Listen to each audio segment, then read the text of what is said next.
負面情緒係恭喜你，即係依家咧，全個你自己又擴張咗。冇人會冇負面情緒，如果佢冇嘅話，佢即係佢自己個情緒指引系統唔 work，好大劑啊，知唔知啊？恭喜你自己。然後第二咧，你要記住，我想加一樣嘢入嚟，叫做平衡時空。平衡時空呢個概念，我覺得 work 得好好嘅，對我自己嚟講。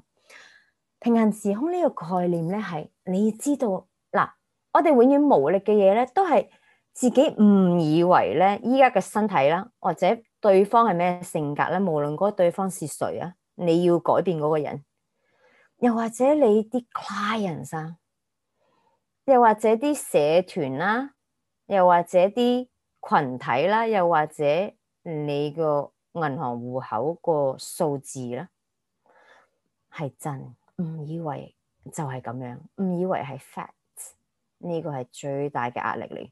點創造啊？如果我當咗佢哋好似石頭咁硬嘅，點打？用拳頭點打佢啊？所以咧，平衡時空嘅概念咧，點樣可以明白咧？我依家唔係要改變對方，冇人要改變。我唔係要改變我嘅身體，我唔係要改變我銀行戶口嘅數字，或者改變我個買家嘅主意，我嘅客人嘅主意，而係我要將自己轉移入去另一個時空，裡面有我要嘅銀行戶口，我要嘅客人，我要嘅愛人，我要嘅身體。